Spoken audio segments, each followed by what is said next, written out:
Hello, ഇനി നമ്മൾ പഠിക്കാൻ പോകുന്നത് പേപ്പർ സ്കെയിലാണ് കേട്ടോ. പേപ്പർ സ്കെയിൽ ഇതാ നോക്കൂ, ഇതാണ് പേപ്പർ സ്കെയിൽ. നിങ്ങളുടെ കയ്യിലുണ്ടാവും അല്ലേ, ട്രയാങ്കിൾ കാർഡ് സ്കെയിൽ എന്നും നമുക്കിതിനെ പറയാം കേട്ടോ. ഈ ഒരു പേപ്പർ സ്കെയില് അതായത് ഇതിന് രണ്ട് ഭാഗങ്ങളുണ്ട്. നമ്മുടെ ടേപ്പ് നമ്മൾ പഠിച്ചു അല്ലേ, ടേപ്പിൽ പറഞ്ഞതുപോലെ രണ്ട് ഭാഗങ്ങളിൽ രണ്ട് അളവുകളാണുള്ളത്. ഒരു ഭാഗത്ത് സെൻറ്റിമീറ്ററും മറുവശത്ത് ഇഞ്ചിലുമാണ് വരുന്നത് കേട്ടോ. നമ്മളിവിടെ ഇഞ്ചിൻ്റെ ഭാഗം വെച്ചിട്ടാണ് ചെയ്യുന്നത്. ഇതിൽ 3 ട്രയാങ്കിൾസ് നിങ്ങൾക്ക് കാണാം അല്ലേ, 3 കളർ ട്രയാങ്കിൾസ് കാണാം. ഇത് മൂന്ന് അളവുകളാണ് കേട്ടോ.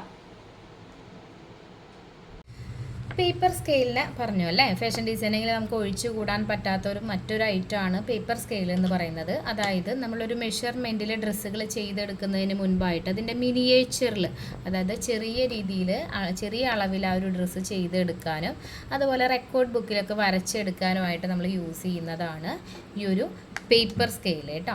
ഈ പേപ്പർ സ്കെയിലിൽ നമുക്ക് രണ്ട് അളവുകൾ തന്നെയാണ്, നമ്മുടെ മെഷറിംഗ് ടേപ്പിൽ പറഞ്ഞതുപോലെ തന്നെ രണ്ട് അളവുകളാണ് കാണുന്നത്. ഒരു ഭാഗത്ത് ഇഞ്ചും മറുവശത്ത് സെൻറ്റിമീറ്ററുമാണ് കാണുന്നത് കേട്ടോ. സെൻറ്റിമീറ്ററാണ് മറുവശത്ത് കാണുന്നത്. നമ്മളിപ്പോൾ ഇവിടെ യൂസ് ചെയ്യുന്നത് ഇഞ്ചസിൽ തന്നെയാണ് കേട്ടോ. കൂടുതലായിട്ട് നമ്മൾ ഇഞ്ചിൽ തന്നെയാണ് ഇപ്പോൾ ഇവിടെ വരയ്ക്കുന്നത്. നമ്മുടെ കൺസ്ട്രക്ഷനൊക്കെ ഇഞ്ചിൽ തന്നെയാണ് വരച്ചെടുക്കേണ്ടത് കേട്ടോ. ഇത് നമുക്ക് ഇങ്ങനെ നോക്കുമ്പോൾ നിങ്ങൾക്ക് 3 ത്രികോണങ്ങൾ കാണുന്നത് ട്രയാങ്കിൾ കാർഡ് സ്കെയിലാണ് ഇതെന്ന് പറഞ്ഞു അല്ലേ. അത് അങ്ങനെ പറഞ്ഞത് ട്രയാങ്കിൾ ഷേപ്പ് ആയതുകൊണ്ടാണ് കേട്ടോ. അതിനെ നമുക്ക് ട്രയാങ്കിൾ ഒരു പേപ്പർ കൊണ്ട് ഉണ്ടാക്കിയിട്ടുള്ളൊരു സ്കെയിലാണ് അല്ലേ, കട്ടിയുള്ളൊരു പേപ്പർ കൊണ്ട്. അപ്പോൾ അതുകൊണ്ട് ഇതിനെ ട്രയാങ്കിൾ കാർഡ് സ്കെയിൽ എന്നാണ് പറയുന്നത്. ഈ ഒരു ട്രയാങ്കിൾ കാർഡ് സ്കെയിലിൽ നമുക്ക് 3 ഭാഗങ്ങൾ കാണാം. 3 അളവുകളാണ് 3 ഭാഗത്തും ഉള്ളത് കേട്ടോ.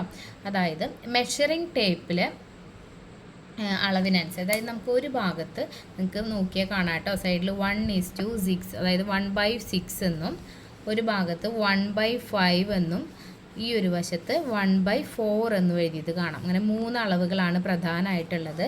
അതുപോലെ തന്നെ നിങ്ങൾ ഉള്ളിലേക്ക് നോക്കുകയാണെങ്കിൽ, അതായത് ഈ ഒരു ട്രയാങ്കിളിൻ്റെ ഉൾഭാഗത്തേക്ക് നിങ്ങൾക്ക് നോക്കുകയാണെന്നുണ്ടെങ്കിൽ ഇവിടെ 1/9ഉം 1/8ഉം 1/7ഉം കൂടെ കാണാൻ സാധിക്കും. അപ്പോൾ ഇതിൽ നമുക്ക് എത്രയും ചെറുതാക്കി വരയ്ക്കണമെങ്കിലും നമുക്ക് ഈ ഒരു സ്കെയിൽ വെച്ചിട്ട് വരയ്ക്കാനായിട്ട് സാധിക്കും കേട്ടോ. ഞാൻ ഒന്നുകൂടെ ക്ലിയർ ആക്കി പറഞ്ഞു തരാം. അതായത് ഇത് റേഷ്യോ ആണ്. അതായത് നമ്മൾ ഇപ്പം 1 ഇഞ്ച് എന്ന് പറയുന്നത് നമ്മുടെ ഒരു ടേപ്പ് അളവിലെ 1 ഇഞ്ച് എന്ന് പറയുന്നത് 1/6 സ്കെയിലിൽ നോക്കുകയാണെന്നുണ്ടെങ്കിൽ നിങ്ങൾക്ക് ഇങ്ങനെ വെച്ച് നോക്കിയാൽ കാണാൻ സാധിക്കും 6 ഇഞ്ചാണ് വരുന്നത്. പേപ്പർ സ്കെയിൽ 1/6 എന്നുള്ള ഭാഗത്ത് വരുന്ന 6 ഇഞ്ച് ടേപ്പിലെ 1 ഇഞ്ച് അളവാണ്.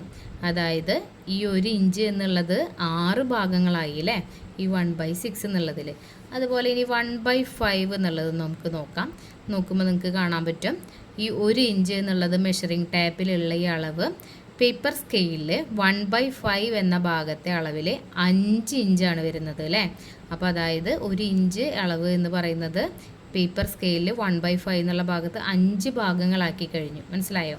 അതേപോലെ തന്നെ 1/4 എന്നുള്ള ഭാഗത്ത് ഈ 1 ഇഞ്ച് മെഷർമെൻറ്റ് നമ്മൾ 1 ഇഞ്ച് ടേപ്പിൽ നോക്കുകയാണെന്നുണ്ടെങ്കിൽ പേപ്പർ സ്കെയിലിൽ 4 ഇഞ്ച് കടന്നുപോയി അല്ലേ. അതായത് 4ആണ് കിട്ടുന്നത്. അപ്പോൾ 4 ഇഞ്ച്, ഈ 1 ഇഞ്ച് എന്നുള്ള ഭാഗത്ത് നമുക്ക് 4 ഇഞ്ചിൻ്റെ മെഷർമെൻറ്റ് 4ൽ 1 ഭാഗമായി കഴിഞ്ഞു 1 ഇഞ്ച് ഇതിൽ. ഓക്കെ, അങ്ങനെയാണ് വരുന്നത്. അപ്പോൾ ഇതേപോലെ തന്നെ നമുക്ക് 1/7 ആണെന്നുണ്ടെങ്കിൽ 7ൽ 1 ഭാഗമായിട്ടുണ്ടാവും 1 ഇഞ്ച് അല്ലേ.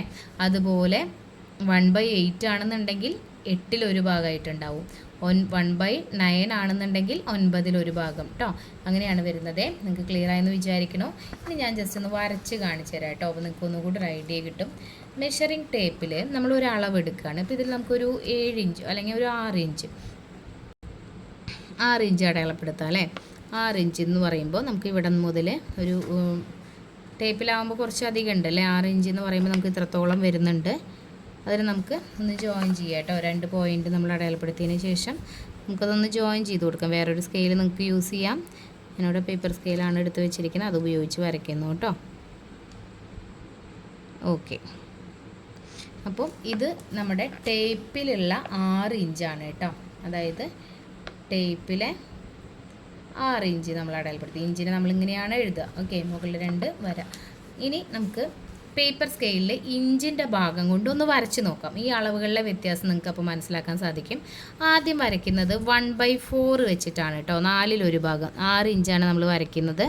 ഈ സ്റ്റാർട്ടിങ് പോയിന്റിൽ എണ്ണ ഒഴിച്ച് വരയ്ക്കാൻ ശ്രദ്ധിക്കുക. അപ്പോൾ നിങ്ങൾക്ക് ഒന്നുകൂടെ കറക്റ്റ് മെഷർമെൻറ്റ് ഒരേ കാണുമ്പോൾ തന്നെ മനസ്സിലാക്കാനായിട്ട് സാധിക്കും കേട്ടോ. അതായത് 1/4 എന്നുള്ള ഭാഗത്തെ സ്കെയിൽ വെച്ചിട്ടാണ് വരയ്ക്കുന്നത്. അത് വെച്ച് ഒന്ന് വരച്ച് നോക്കുക. 6 ഇഞ്ചാണ് വരയ്ക്കുന്നത്. അടയാളപ്പെടുത്തി വരച്ചു. നമുക്ക് 1/4 സ്കെയിലാണ് 6 ഇഞ്ച് കേട്ടോ. ഇനി അടുത്തത് നമുക്ക് 1/5, അടുത്തത് 1/5 ആണല്ലോ. അപ്പോൾ 5 വരയ്ക്കുക കേട്ടോ. 1/5 എന്ന് പറയുമ്പോൾ ഈ ഒരു ഭാഗമാണ് വരുന്നത്. 1/5 നമ്മൾ വെച്ചു, 6 ഇഞ്ച് പോയിൻ്റ് ചെയ്തു, 2 പോയിൻറ്റും കൂടെ ജോയിൻ ചെയ്ത് കൊടുത്തു. നമുക്ക് വരുന്നത് ഇത് 1/5 6 ഇഞ്ചാണ് കേട്ടോ.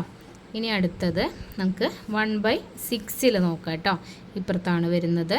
ഈ 1/6 ആദ്യത്തെ പോയിൻ്റ് നമ്മൾ ചെയ്തു, പിന്നെ 6 ഇഞ്ച് നമ്മളിവിടെ അടയാളപ്പെടുത്തി ഇത് രണ്ടും കൂടെ ജോയിൻ ചെയ്ത് കൊടുത്തു. കണ്ടോ, ഇത് 1/6 6 ഇഞ്ചാണ് കേട്ടോ.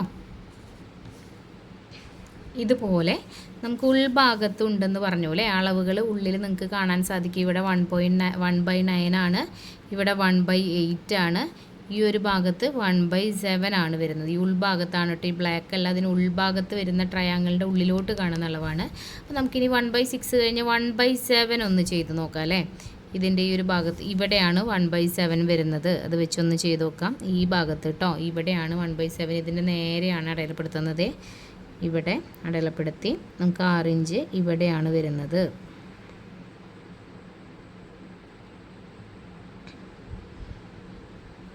ഇത് രണ്ടും തമ്മിൽ ജോയിൻ ചെയ്ത് കൊടുക്കാം. കണ്ടോ, ഇത് 1/7 6 ഇഞ്ചാണ്. ഇനി അടുത്തത് നമുക്ക് 1/8 നോക്കാം കേട്ടോ. ഇപ്പുറത്ത് 1/8 ഇപ്പുറത്താണ് വരുന്നത്, ഇതിൻ്റെ ഉൾഭാഗത്താണ് കേട്ടോ. ശ്രദ്ധിച്ച് നോക്കണേ, ഉൾഭാഗത്തുണ്ട്, പുറത്ത് ബ്ലാക്കിൽ കാണുന്നല്ലാണ്ട് ഉൾഭാഗത്തുള്ളതാണ്. നമുക്ക് 1/8 എന്ന് അടയാളപ്പെടുത്താം അല്ലേ. ഇവിടെയാണ് ഉൾഭാഗത്താണ്. അപ്പോൾ ഇവിടെ നിന്ന് ഇവിടെ പോയിൻ്റ് ചെയ്തു, 6 ഇഞ്ച് ഇവിടെയാണ്. ഇതിന് നേരെ നമ്മൾ ഇവിടെ അടയാളപ്പെടുത്തി ഇത് രണ്ടും തമ്മിൽ ജോയിൻ ചെയ്തു. നമുക്ക് വരുന്നത് 1/8 6 ഇഞ്ച്. ഇനി 1/9 നമുക്കൊന്ന് നോക്കാം കേട്ടോ. ഇപ്പുറത്തെ വശത്താണ് വരുന്നത് 1/9. ഇതേപോലെ തന്നെ നമ്മൾ സ്റ്റാർട്ടിംഗ് ആയിട്ടുള്ളൊരു പോയിൻ്റ് നമ്മൾ ഡോട്ട് ഇട്ടു. അത് കഴിഞ്ഞ് 6 എവിടെയാണെന്ന് നോക്കി അടയാളപ്പെടുത്തി ഇത് രണ്ടും തമ്മിൽ ജോയിൻ ചെയ്തു. ഇതാണ് 1/9 6 ഇഞ്ച് എന്ന് പറയുന്നത്. ഇത് നിങ്ങൾക്ക് ഇങ്ങനെ കാണുമ്പോൾ തന്നെ വ്യത്യാസം മനസ്സിലാവുന്നുണ്ടല്ലേ. നോക്കി നോക്കൂ, ഇത് 1/9 6 ഇഞ്ച്, ഇത് 1/8 6 ഇഞ്ച്, 1/7 1/6, 1/5, ഇത് 1/4. ഇത് എന്താണ്, ടേപ്പിൽ നമ്മൾ എടുത്ത 6 ഇഞ്ചാണ് കേട്ടോ. അപ്പോൾ ഈ അളവുകളിലുള്ള വ്യത്യാസം ഉണ്ടോ. അപ്പോൾ നമുക്ക് വലിയൊരളവിലെ ഡ്രസ്സ് ചെറിയ രീതിയിൽ നമുക്ക് റെക്കോർഡിലൊക്കെ വരച്ചെടുക്കാനായിട്ട് ഈ സ്കെയിൽ ഉപയോഗിച്ച് നമുക്ക് ഇത്രയും ചെറുതാക്കിയിട്ട് ഒരു 6 ഇഞ്ച് ഇത്രയുള്ള ടേപ്പ് അളവിൽ 6 ഇഞ്ചാണ് ഇത്ര ചെറിയൊരു ലൈനായിട്ട് ഇവിടെ എടുക്കുന്നത് അല്ലേ. 1/9 എന്നുള്ള ഒരു സ്കെയിൽ വെച്ച് ചെയ്തപ്പോൾ ഇങ്ങനെ നമുക്ക് ചെയ്തെടുക്കാനായിട്ട് സാധിക്കും കേട്ടോ. ഇതിൽ നമുക്ക് ജസ്റ്റ് ഒന്ന് കർച്ചീഫ് വരച്ച് നോക്കാം കേട്ടോ. പേപ്പർ സ്കെയിൽ ഉപയോഗിച്ച് കർച്ചീഫ് എങ്ങനെയാണ്, നമുക്ക് 10 ഇഞ്ച് വീതിയും 10 ഇഞ്ച് നീളമുള്ള ക്ലോത്താണ് അല്ലേ കർച്ചീഫ് ചെയ്യാനെടുത്തത്.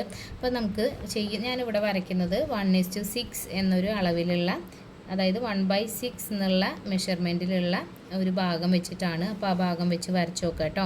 ആദ്യം നമ്മൾ ഫുൾ ലെങ്ത് അടയാളപ്പെടുത്താണ് കേട്ടോ. ഫസ്റ്റ് ഒരു പോയിൻ്റ് അടയാളപ്പെടുത്തി നമ്മൾ 10 ഇഞ്ചാണ് എടുക്കണത് അല്ലേ. 10 ഇഞ്ച് എത്ര വരുന്നത്, ഇവിടെയാണ് വരുന്നത്. ഇതൊന്ന് അടയാളപ്പെടുത്തി കൊടുത്തു. അത് കഴിഞ്ഞ് 10 ഇഞ്ചാണ് വീതി വരുന്നത് അല്ലേ. അപ്പോൾ നമുക്ക് 10 ഇഞ്ച് വീതി റൈറ്റിലോട്ട് അടയാളപ്പെടുത്തുക. നിങ്ങൾ പിന്നെ അടയാളപ്പെടുത്തുമ്പോൾ ശ്രദ്ധിക്കേണ്ടത് ഈ 1 എന്ന് എഴുതിയ ഭാഗം തൊട്ടല്ലാണ്ട് അതിന് മുൻപ് ഉള്ളതും കൂടെ എടുക്കണം കേട്ടോ. 1 എന്ന് എഴുതിയ ഭാഗത്ത് കാണുന്നത് തൊട്ട് എടുത്തു കഴിഞ്ഞാൽ അളവ് തെറ്റും. അതിന് മുൻപ് കുറച്ച് പോയിൻ്റ് ഉണ്ടല്ലേ, 5 പോയിൻ്റ് നമുക്ക് അതിന് മുൻപ് ഉണ്ട്. അപ്പോൾ നിങ്ങൾക്ക് അതും കൂടെ ആഡ് എടുക്കേണ്ടതാണ് കേട്ടോ. ഓക്കെ, അതായത് ഏറ്റവും ആദ്യം കാണുന്ന ലൈൻ മുതൽ നിങ്ങൾ മെഷർമെൻറ്റ് എടുക്കണം എന്നാണ് പറയുന്നത്. അത് തൊട്ട് 10 വരെയാണ് അടയാളപ്പെടുത്തിയത്. അതേപോലെ തന്നെ ഇവിടെയും നമ്മൾ ഇവിടെ മുതൽ 10 വരെ നോക്കി അത് രണ്ടും തമ്മിൽ ജോയിൻ ചെയ്ത് കൊടുത്തു. ഇതേപോലെ താഴത്തേക്കും എന്ത് ചെയ്യുക, 10 ഇഞ്ച് തന്നെ നമ്മൾ അടയാളപ്പെടുത്തി. അതായത് ഒരു ഐറ്റം വരച്ചെടുക്കുന്ന സമയത്ത്, ഇപ്പോൾ നമ്മൾ കർച്ചീഫ് വരച്ചെടുക്കുകയാണല്ലേ, കർച്ചീഫ് വരച്ചെടുക്കുന്ന സമയത്ത് ഏത് ഭാഗം വെച്ചാണോ വരച്ചത്, അതായത് 1/6 എന്നുള്ള സ്കെയിൽ വെച്ചാണ് വരച്ചതെങ്കിൽ അത് മുഴുവനായിട്ടും ഈ 1/6 എന്നുള്ള സ്കെയിലിൻ്റെ അളവിൽ തന്നെ നമ്മൾ വരച്ചെടുക്കണം കേട്ടോ. മാറ്റി മാറ്റി വരയ്ക്കാൻ പാടില്ല. ഇനി ഇത് കഴിഞ്ഞത് കർച്ചീഫാണ്. ഇത് കണ്ടോ, ഇങ്ങനെയാണ് വരിക. നമുക്കിതിനൊരു ഇത് കൊടുക്കാം, 0. ഫസ്റ്റ് അടയാളപ്പെടുത്തിയ പോയിൻറ്റ് 0, അടുത്തത് 1, പിന്നെ 2, 3 എന്നിങ്ങനെ നമുക്ക് കൊടുക്കാവുന്നതാണ് കേട്ടോ. ഓക്കെ, ഇങ്ങനെയാണ് നമ്മൾ കൺസ്ട്രക്ഷൻ വരച്ചെടുക്കുക. ഇതുപോലെ നമുക്ക് മറ്റൊരു വർക്കും കൂടെ ഞാൻ ചെയ്ത് കാണിച്ചു തരുന്നുണ്ട് കേട്ടോ. അപ്പോൾ ഇതേപോലെ എല്ലാവരും റെക്കോർഡിൽ ഇതുവരെയുള്ള വർക്കുകൾ കംപ്ലീറ്റ് ചെയ്യാം. Okay, thank you.